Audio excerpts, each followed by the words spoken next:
Entonces, el discurso que les subí es el discurso del gobernador de Alabama.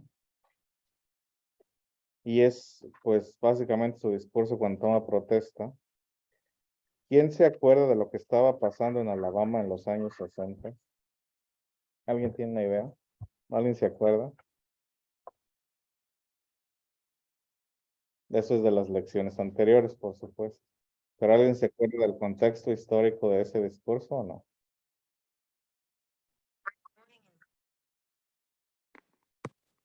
¿Habla de lo que leímos ahorita? ¿Sí? ¿O que él estaba en contra del, él más bien quería tener segregación? Sí.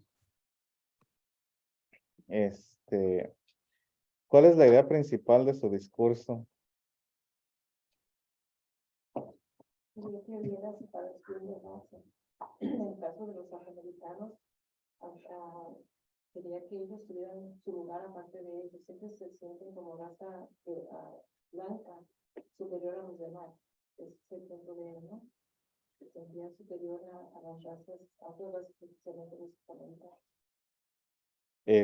¿Qué argumentos presenta él para la separación?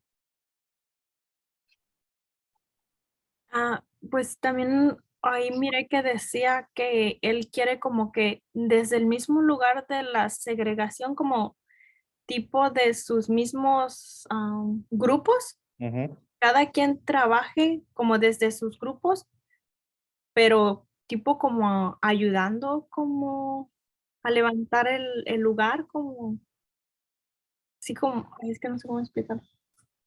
Sí, como que se ayuden, pero cada quien desde su grupo, no revueltos, es lo que yo entendí. A ver, ¿qué dicen los demás? Quería gente próspera, inclusión, consciente, gente que desarrollara lo que sabía hacer, ¿Inclusión en qué sentido? racial, ¿Quería inclusión racial? porque dijo que a los negros también que luchen, ahí me perdí entonces, pero se trabaja. Pero dice, ajá, que luchen desde su grupo, pues. Pues entonces eso no es integración. Pero él también se basa de que es lo que sus antepasados querían, como que él quiere seguir sí, con lo que sus antepasados era lo que ellos querían, porque estaba como más apegado a la religión, porque decía que porque Dios así lo quería, algo así. Ahí está, no. Es un discurso muy religioso.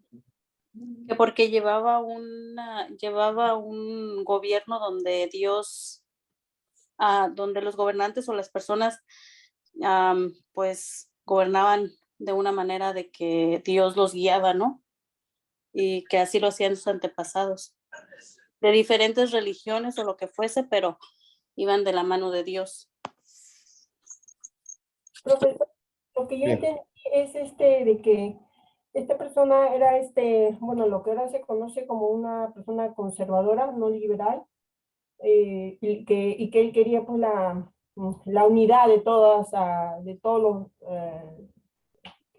los grupos, por decir así, ¿no? Y que estaba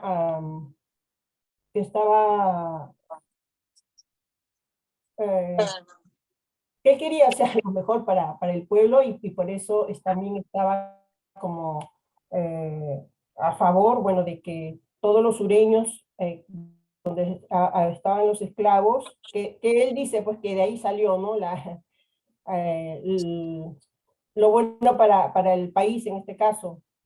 Mm, bueno, eso fue lo que yo pude entender. Sí.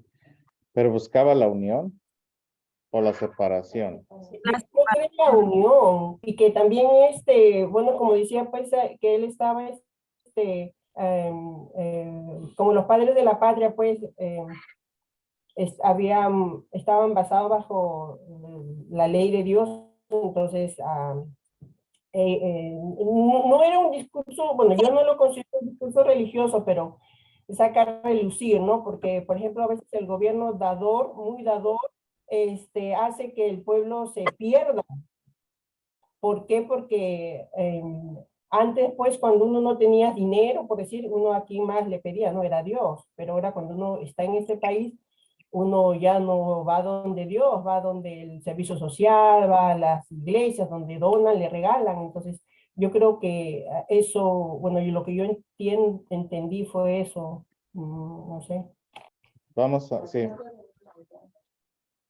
sí. Entonces, él estaba supuestamente invitando a los americanos a estar, a trabajar juntos, pero como dice, no revueltos, porque les dice en su posición de ser separados.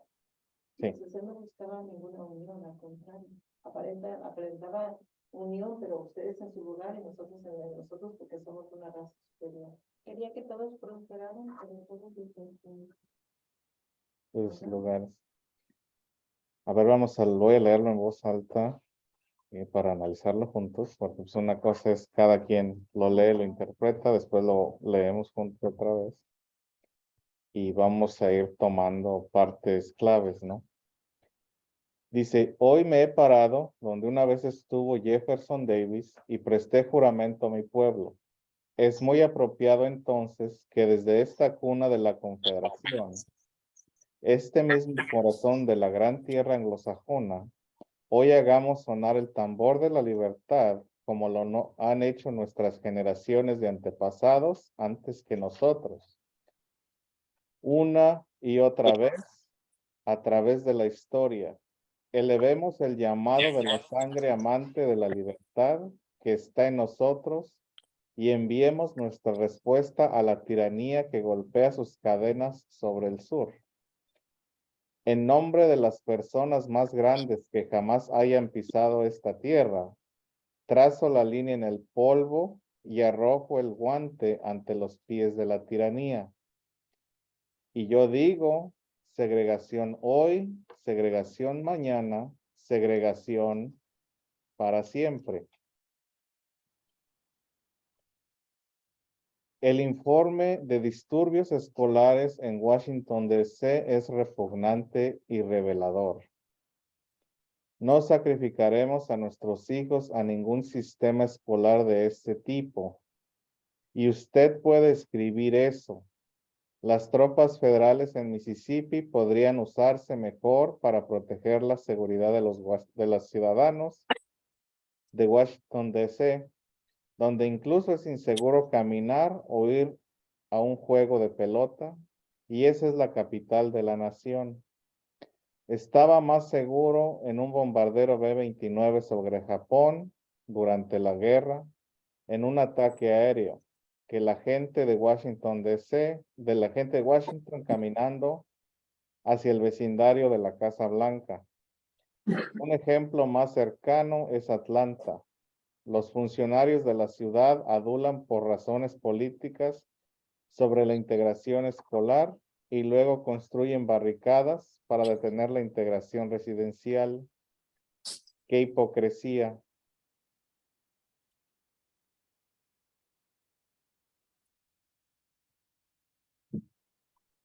Enviemos este mensaje a Washington por nuestros representantes que están con nosotros hoy, que desde este día estamos de pie y el talón de la tiranía no se ajusta al cuello de un hombre recto, que tenemos la intención de tomar la ofensiva y llevar nuestra lucha por la libertad a través de la nación, ejerciendo el equilibrio del poder que sabemos que poseemos en Southland. Que nosotros, no el insípido bloque de votantes de algunos sectores, determinará la próxima elección, quien se sentará en la Casa Blanca de los Estados Unidos. Que desde este día, desde esta hora, a partir de este minuto, damos la palabra de una raza de honor que ya no toleraremos su bota en nuestra cara. Y que esos ciertos jueces pongan en sus pipas de opio de poder y lo fumen por lo que vale. Escúchenme, sureños, ustedes, hijos e hijas que han mudado al norte y al oeste por toda esta nación. Les pedimos que desde su tierra natal, que se unan a nosotros en apoyo nacional y voten. Y sabemos, estés donde estés, lejos de los hogares de Southland, que responderás, porque aunque vivas en los confines más lejanos de este vasto país, tu corazón nunca ha salido de Dixieland. Y ustedes, hijos e hijas nativos del patriotismo de la vieja Nueva Inglaterra, y ustedes robustos nativos de la gran Medio Oeste, y vosotros descendientes del espíritu y amante del lejano oeste de la libertad pionera, te invitamos a venir y estar con nosotros, porque eres del espíritu sureño y la filosofía sureña. Ustedes también son sureños y hermanos con nosotros en nuestra lucha. Lo que he dicho sobre la segregación se duplica este día, y lo que he dicho sobre algunos jueces federales se triplica este día.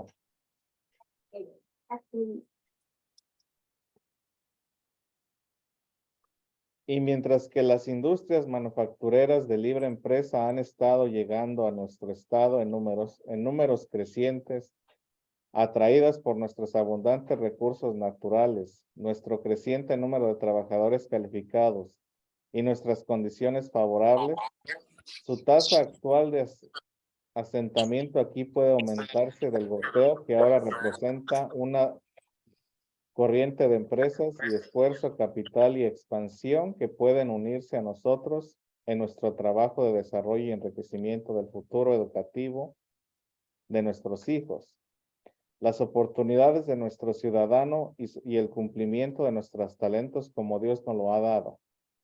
Para realizar nuestras ambiciones y hacer realidad nuestros sueños, nosotros, como habitantes de Alabama, debemos tomar conocimiento del mundo que nos rodea. Debemos redefinir nuestra herencia, reeducar nuestros pensamientos en las lecciones que nuestros antepasados conocieron también de primera mano para funcionar, crecer y prosperar. Ya no podemos esconder la cabeza en la arena y decirnos a nosotros mismos que la ideología de nuestros padres libres no está siendo atacada y no está siendo amenazada por otra idea. Porque lo es. Nos enfrentamos a la idea de que si un gobierno centralizado asume suficiente autoridad, suficiente poder sobre su pueblo, puede proporcionar una vida utópica. Si se le da el poder de dictar, prohibir, exigir, distribuir, edicto y juzgar, y lo que es mejor y hacer cumplir eso producirá solo bien, y será nuestro Padre y nuestro Dios. Encontraremos que hemos reemplazado la fe con temor, y aunque podamos dar servicio de boquilla al Todopoderoso, en realidad el gobierno se ha convertido en nuestro Dios. Es por lo tanto un gobierno básicamente impío y su apelación al intelectual y al político es cambiar su estatus de servidor del pueblo a amo del pueblo. Jugar a ser Dios sin fe en Dios y sin sabiduría de Dios. Es un sistema en que todo lo contrario de Cristo, porque alimenta y alimenta todo lo degenerado y vil en nuestro pueblo y asume las responsabilidades que nosotros mismos debemos asumir.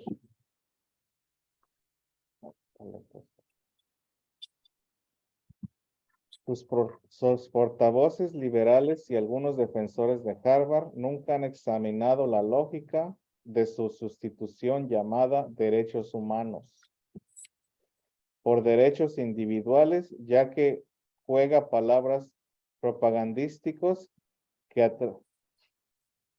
tiene atractivo en los irreflexivos. Su lógica es totalmente material e irresponsable, ya que abarca toda la gama de deseos humanos, incluyendo la teoría de que todos tienen derecho a voto sin la responsabilidad espiritual de preservar la libertad.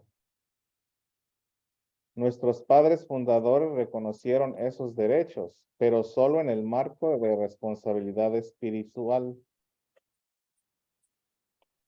Pero la fe fuerte y simple y el razonamiento sano de nuestros padres fundadores ha sido olvidado hace mucho tiempo, ya que los llamados progresistas nos dicen que nuestra Constitución fue escrita para los días de caballo y carruaje. También lo fueron los 10 mandamientos.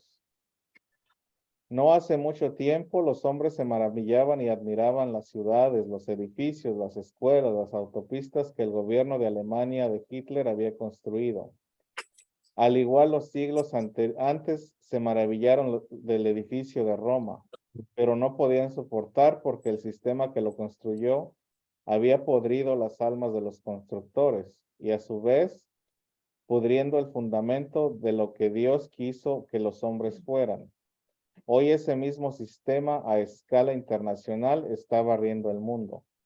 Es el mundo cambiante del que se nos dice se llama nuevo y liberal. El antiguo, como el dictador más viejo, es degenerado y decadente. A medida que el racismo nacional de la Alemania de Hitler perseguía a una minoría nacional al capricho de la mayoría nacional, así el racismo internacional de los liberales busca perseguir a la minoría blanca internacional al capricho de la mayoría internacional de color, para que nos juzgue de acuerdo con el favor del bloque afroasiático. Pero los sobrevivientes belgas del Congo no pueden presentar su caso a una comisión de crímenes de guerra, ni los portugueses de Angola, ni los sobrevivientes de Castro, ni los ciudadanos de Oxford, Mississippi. Es esta teoría del poder político internacional que llevó a un grupo de hombres en la Suprema Corte por primera vez en la historia de Estados Unidos a emitir un edicto basado no en precedente legal, sino en volumen, cuyo editor dijo que nuestra Constitución está obsoleta y debe cambiarse, y cuyos escritores es cierto que algunos cambian perteneciendo a medios centenar de organizaciones de Frente Comunista. Esta teoría llevó al mismo grupo de hombres a desnudar brevemente el núcleo impío de la filosofía al prohibir que los niños pequeños de la escuela dijeran una oración, y encontramos la evidencia de esta impiedad incluso en la eliminación de las palabras "en Dios confiamos" de algunos de nuestros dólares, que fueron colocadas ahí como evidencia por nuestros padres fundadores, como la fe de la cual se construyó este sistema de gobierno. El espíritu de sed de poder lo hizo en un presidente en Washington tomara la pluma de César y con un solo golpe de ella hiciera una ley. Una ley que el cuerpo legislativo del Congreso negó a aprobar. Una ley que nos dice que podemos o no podemos comprar o vender nuestras propias cosas, excepto por sus condiciones y excepto de su discreción. Es el espíritu de sed de poder lo que llevó al mismo presidente a lanzar una ofensiva total de 25,000 soldados contra la universidad, de todos los lugares, en su propio país, contra su propio pueblo, cuando esta nación mantiene solo 6,000 soldados en la ciudad de Berlín. Hemos sido testigos de tales actos de poder, el poder hace lo correcto sobre el mundo cuando los hombres decidieron a la tentación de jugar a ser Dios. Pero nunca antes habíamos presenciado en Estados Unidos. Rechazamos tales actos como hombres libres. No desafiamos porque no hay nada que desafiar, ya que como hombres libres no reconocemos ningún derecho del gobierno a dar libertad o negar la libertad. Ningún gobierno elegido por el hombre tiene ese derecho, como dijo Thomas Jefferson. El Dios que nos dio vida nos dio libertad al mismo tiempo. Ningún rey tiene el derecho a la libertad en sus manos. Tampoco lo hace ningún gobernante en el gobierno estadounidense. Tenemos la intención simplemente de practicar la herencia gratuita que nos legó como hijos de padres libres. Tenemos la intención de revitalizar la forma verdaderamente nueva y progresista del gobierno que tiene menos de 200 años. Un gobierno fundado primero, protagonista de gobierno que tiene menos de... un gobierno primero en esta nación simple y puramente en la fe. Que hay un Dios personal que recompensa el bien y castiga el mal. Que el trabajo duro recibirá sus justos... ¿qué dice? Desiertos. Esta ambición, ingenio e incentivo, el gobierno y en el gobierno de tal, y en beneficio de tales, son rasgos y metas admirables, que el individuo es alentado en su crecimiento espiritual y de ese crecimiento llega un carácter que realiza su caridad hacia los demás y de ese carácter y esa caridad así se influyen sus negocios en el trabajo, el agricultor y el gobierno. Tenemos la intención de renovar nuestra fe como hombres temerosos de Dios, no hombres temerosos del gobierno, ni ningún otro de hombres temerosos. Tenemos la intención de arremangarnos y arrimar el hombro para desarrollar esta recompensa completa que Dios nos ha dado, vivir vidas plenas y útiles en absoluta libertad de todo temor, entonces podemos disfrutar de toda la riqueza del gran sueño americano. Esta nación nunca tuvo la intención de ser una unidad de uno, sino una unidad de muchos. Esa es la razón exacta por la que nuestros antepasados, amantes de la libertad, establecieron los estados para dividir los derechos y poderes entre los estados, asegurando que ningún poder central pudiera obtener el control del gobierno maestro. En un esfuerzo unido estábamos destinados a vivir bajo este gobierno, ya sea bautista, metodista, presbiteriano, iglesia de Cristo, o cualquiera que sea la denominación o creencia religiosa de uno. Cada uno respetando el derecho de los demás a una denominación separada, cada uno trabajando para desarrollar el suyo propio, enriquecido en total de todas nuestras vidas a través del esfuerzo unido. Y así significaba en nuestras vidas políticas, ya sea republicano, demócrata, prohibicionista o cualquier otro partido político. Cada uno luchando desde su posición política separada. Respetar los derechos de los demás a estar separados y trabajar desde dentro de ese marco político y cada estación política separada haciendo su contribución en nuestras vidas.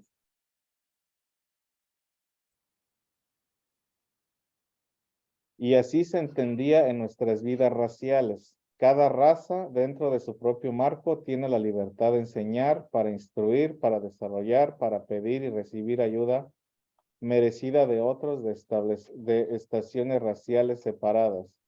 Esta es la gran libertad de nuestros padres fundadores estadounidenses. Pero si nos amalgamos en una unidad como definen los filósofos comunistas, luego el enriquecimiento de nuestras vidas, la libertad para nuestro desarrollo, se ha ido para siempre. Nos convertiremos, por lo tanto, en una unidad mestiza,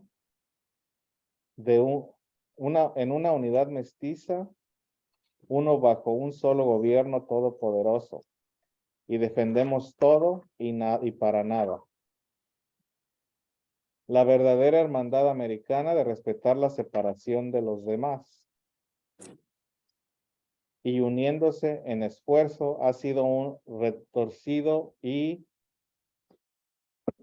distorsionado de su concepto original, que hay una pequeña maravilla que el comunismo está generando en el mundo. Invitamos a los ciudadanos negros de Alabama a trabajar con nosotros desde su posición racial separada, ya que trabajaremos con él, desarrollarse, crecer en libertad individual y enriquecimiento. Queremos empleo y un futuro para ambas razas, el tuberculoso y el enfermo. Esta es la herencia básica de mi religión, sin la cual hago plena práctica porque todos somos obras de Dios. Pero advertimos a aquellos de cualquier grupo que sigan la falsa doctrina de la amalgama comunista, que no entregaremos nuestro sistema de gobierno, nuestra libertad de raza y religión, esta libertad que ganó a precio difícil y se requiere un precio difícil para retenerla, somos capaces y bastante dispuestos a pagarlo. La teoría de los liberales de que la pobreza, la discriminación y la falta de oportunidades son la causa del comunismo es una teoría falsa. Si fuera cierto, el Sur habría sido el bloque comunista más grande del hemisferio occidental hace mucho tiempo, porque después de la Gran Guerra entre los estados, nuestro pueblo se enfrentó a una tierra desolada de universidades quemadas, cultivos y hogares destruidos, con mano de obra agotada y lisiada, e incluso la mula que se requería para trabajar la tierra era tan escasa que comunidades enteras compartían un animal para hacer el arado de primavera. No hubo dádivas del gobierno, ni ayuda del plan Marshall, ni mimos para asegurarse que nuestra gente no sufriera. En cambio, el sur fue atacado por el buitre Carpetbagger. ¿Se acuerdan que es un Carpetbagger? Y las tropas federales a todos los sureños leales que se les negó el voto a punta de bayoneta para que la infame e ilegal 14ª enmienda pueda ser aprobada. No había dinero ni comida ni esperanza de ninguno de los dos, pero nuestros abuelos doblaron sus rodillas solo en la iglesia e incluso la cabeza solo ante Dios. Recordamos a todos los que escucharon de este Southland que el sureño Peyton Randolph presidió en el Congreso Continental en el comienzo de nuestra nación. Que un sureño, Thomas Jefferson, escribió la Declaración de Independencia. Que un sureño, George Washington, es el padre de nuestro país. Que un sureño, James Madison, fue el autor de nuestra Constitución. Que un sureño, George Mason, fue el autor de la Declaración de Derechos. Y fue un sureño quien dijo, dame libertad o dame muerte, Patrick Henry. Los sureños desempeñamos un papel magnífico en la erección de este gran sistema de libertad, divinamente inspirado, y como Dios es nuestro testigo, los sureños la salvarán. Nosotros como habitantes de Alabama, tomemos la mano del destino y salgamos de la sombra del miedo y llenar nuestro destino divino. No nos limitamos a defender, pero asumimos el liderazgo de lucha y llevamos nuestro liderazgo a través de esta nación. Dios nos ha puesto aquí en esta crisis. No fallaremos en esto, nuestro momento más histórico. Entonces, pues sí, el señor Wallace utiliza mucha imagen religiosa, etcétera, etcétera, y utiliza esta imagen religiosa para exaltar los sentimientos del escuchante. Y pues él no nos está invitando a la unión. Él nos está diciendo que la tradición estadounidense es de estar separados. Llama a la 14ª enmienda ilegal. ¿Se acuerdan cuál es la 14ª enmienda? Que van a tener derecho a ser ciudadanos de Estados Unidos, ¿no? Sí. Ajá, sí. Que cualquier persona nacida en Estados Unidos pues, era un ciudadano. Entonces, que todos somos iguales ante la ley. También eso dice. Entonces él la considera ilegal. Él considera que es una falsa doctrina, de que la igualdad es una falsa doctrina, que tenemos que estar separados. Él habla de una separación no solo racial, sino también religiosa, ¿no? Lo que les había comentado antes de la primera enmienda, de que cada colonia ejercía su propia religión. Entonces, el pensar que iba a haber un gobierno central que impusiera una religión oficial, pues era preocupante. Entonces, él toma esa interpretación de la historia y también lo aplica a las razas, ¿no? Que básicamente las razas no se deben mezclar. Y aquí vamos tomando elementos claves del discurso, donde, como les digo, superficialmente a veces tiene un significado, pero ya cuando lo profundizamos un poquito más, vemos que hay ciertos detallitos que nos llevan el mensaje hacia otro lado. Entonces él critica esa innovación, ¿no? Ahora muchos de los padres fundadores. Eso le hace alusión a el status quo.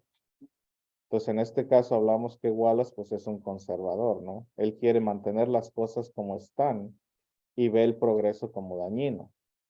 Ahora él está comparando a los nazis con las personas que quieren integrar a la sociedad. Pero si en realidad entendemos la intención nazi y la manera en que los nazis pensaban, pues los nazis pensaban en la superioridad blanca, que es una ideología más parecida en sí a lo que Wallace está abogando aquí. Entonces, donde tenemos que aprender a leer entre líneas y a encontrar puntos claves en el discurso. Tenemos tiempo. Buenas tardes. Buenas tardes. Perdón por la tardanza. Sí, está bien. Y creo que tenemos tiempo para contrastar ahora con el de Martin Luther King, que fue unos meses después. Entonces, aquí en el chat les voy a subir el discurso de Martin Luther King y aquí en el salón les voy a imprimir. Es un momento, ¿eh? Entonces ahora vamos a contrastar el discurso de Wallace, que también es una letanía de 5 páginas. No creo que está tan grande. Dice, tengo un sueño. Estoy orgulloso de reunirme con ustedes hoy en la que será ante la historia la mayor manifestación por la libertad en la historia de nuestro país.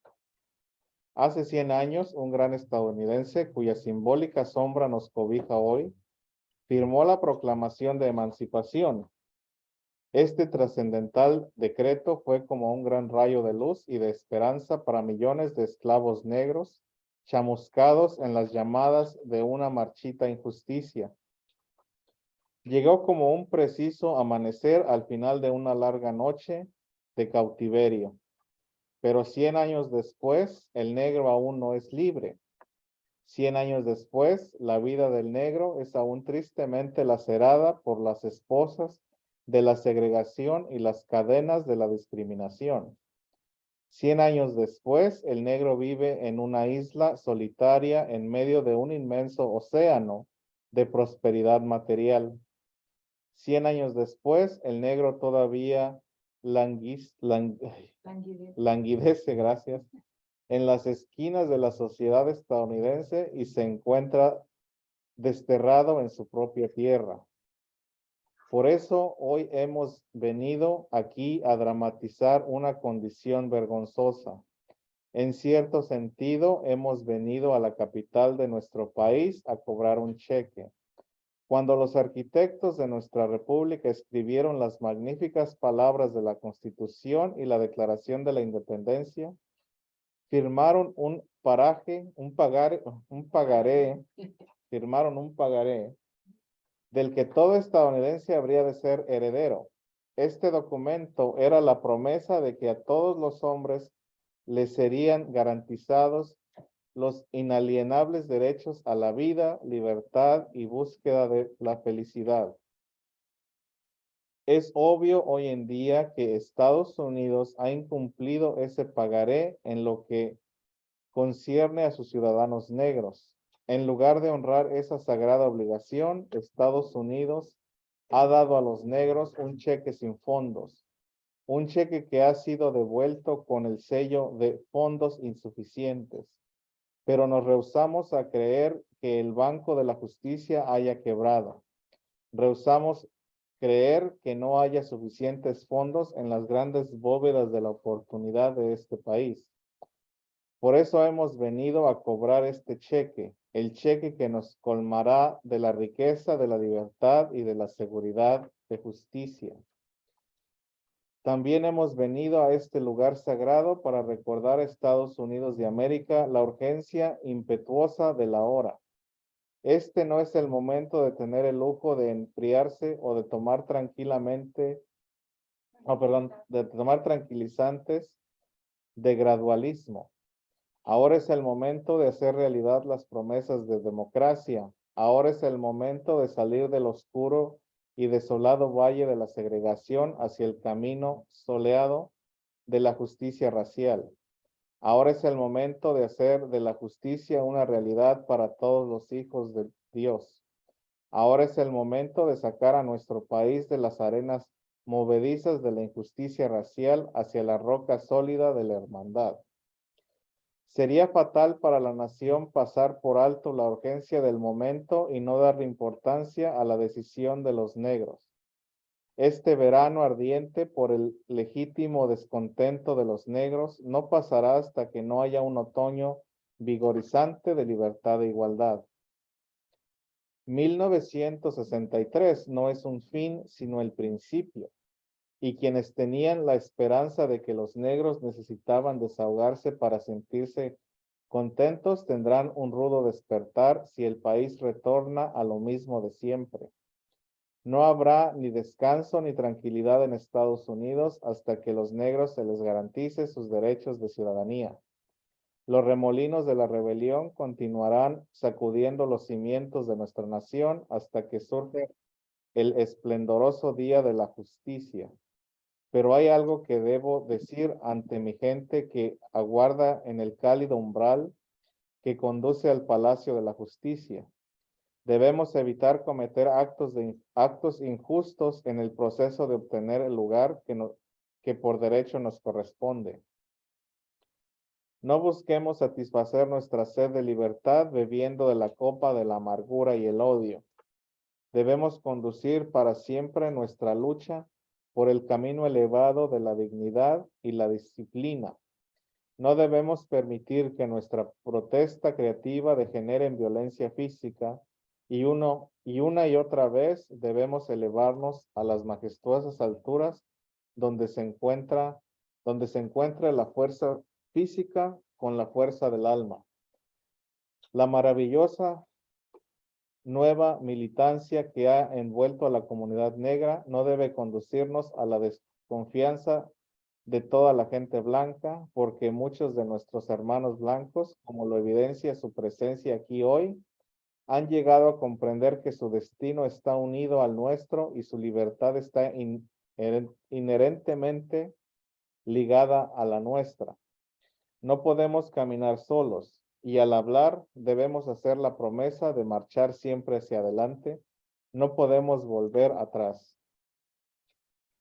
Hay quienes preguntan a los partidarios de los derechos civiles, ¿cuándo quedarán satisfechos? Nunca podremos quedar satisfechos mientras que las personas negras sean víctimas de horrores indescriptibles, de la brutalidad de la policía, mientras que nuestros cuerpos fatigados de tanto viajar no puedan alojarse en los moteles de las carreteras y en los hoteles de las ciudades. No podemos quedar satisfechos mientras los negros solo podamos trasladarnos de un barrio pequeño a un barrio más grande. Nunca podemos quedar satisfechos mientras un negro de Mississippi no pueda votar y un negro de Nueva York considere que no hay por qué votar. No, no. No estamos satisfechos y no quedaremos satisfechos hasta que la justicia ruede con el agua y la rectitud como una poderosa corriente. Sé que algunos de ustedes han venido hasta aquí debido a grandes pruebas y tribulaciones. Algunos han llegado recién salidos de celdas angostas. Algunos de ustedes han llegado de sitios donde su búsqueda de la libertad han sido golpeados por las tormentas de la persecución y derribados por los vientos de la brutalidad policíaca. Ustedes, los veteranos del sufrimiento creativo, continúen trabajando con la convicción de que el sufrimiento que no es merecido es emancipador. Recién a Mississippi, regresen a Alabama, regresen a Georgia, regresen a Luisiana, regresen a los barrios bajos y a los guetos de nuestra ciudad del norte, sabiendo que de alguna manera esta situación puede y será cambiada. No nos revolquemos en el valle de la desesperanza. Hoy les digo a ustedes, amigos míos, que a pesar de las dificultades del momento, yo aún tengo un sueño profundamente arraigado en el sueño americano.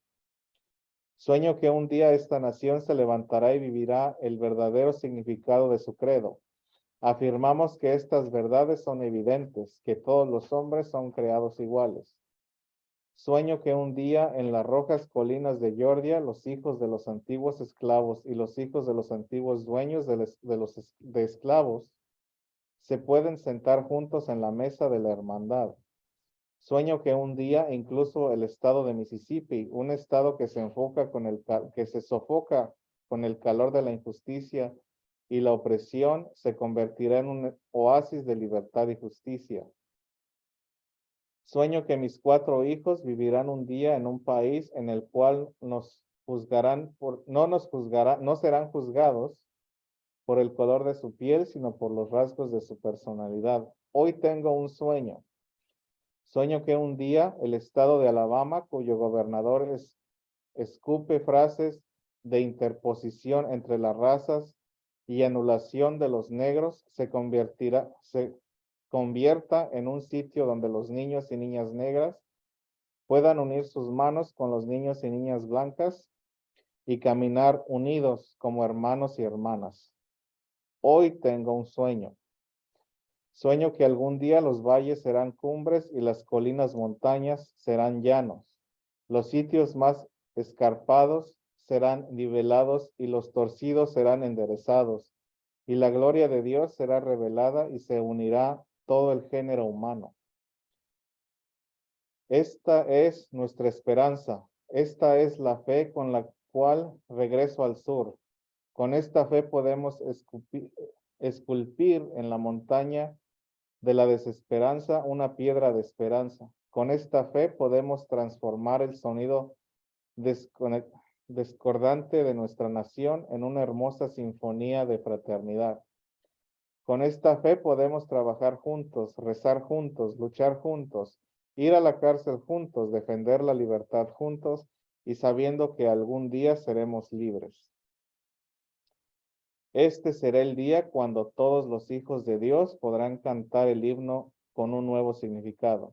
Mi país es tuyo, dulce tierra de libertad, a ti te canto, tierra de libertad, donde mis antecesores murieron, tierra, orgullo de los peregrinos y de cada costado de la montaña que replique la libertad.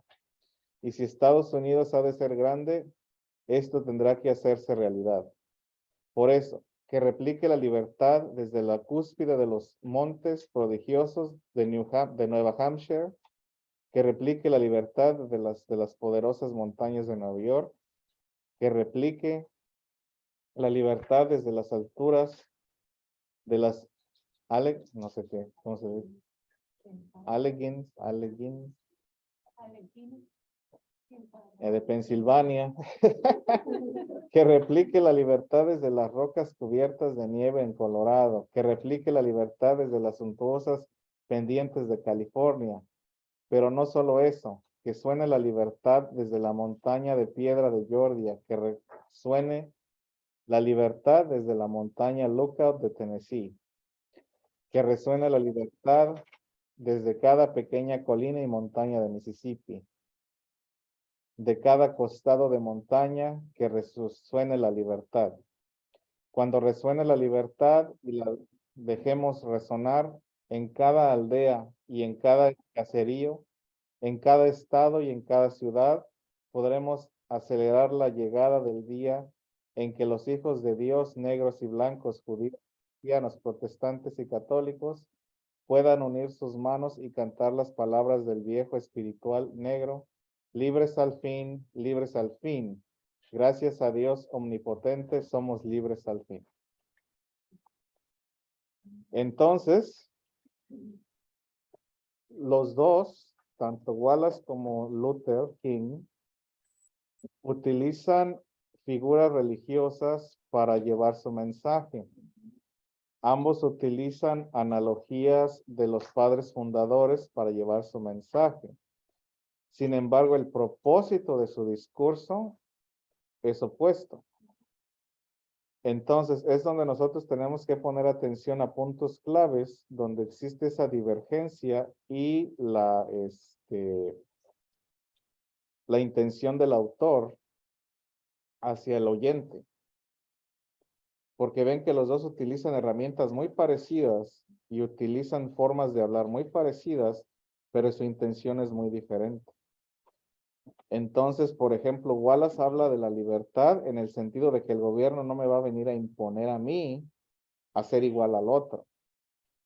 Mientras que Martin Luther King habla del gobierno, habla de la libertad como la capacidad de yo poderme sentar aquí, comer aquí, dormir aquí, transitar libremente. Entonces, como ven, pues existe esa diferencia entre los dos discursos. Y aquí podemos contrastar cómo se pueden utilizar figuras parecidas para dar un mensaje completamente diferente. Entonces, antes de retirarnos, ¿alguna pregunta? En el examen no vienen los párrafos tan grandes como dice. Ah, no, ya vio cómo viene. O sea, el examen se parece al examen que hicimos ayer. Y si vienen párrafos grandes es porque van a ser 2 o 3 preguntas. Aquí, pues, les traigo discursos enteros, párrafos grandes para habilitarnos. Sí.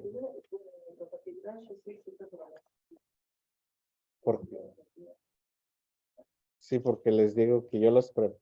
Creo que este grupo no les he dicho, pero yo no los preparo para una carrera, yo los preparo para un maratón. Entonces, esa es mi estrategia todo el tiempo, que es más allá del tomar el examen, sino que yo los entreno para que sigan y sí, o sea, sí, se quede el conocimiento. Porque igual en el examen quizás les toque ver a Wallace, quizás les toque ver a Luther King y así les voy a traer discursos y partecitas para leer. Sí se supo. Voy a investigar un poquito más. Ahí se les traigo la información mañana, pero sí. Sí, ocultable. Sí, de la integración. Sí. Sí. Muy bien. Profesor, ¿ya pasó lista? Oh, sí. Déjale. Aquí me cayó una llamada en este momento, creo yo.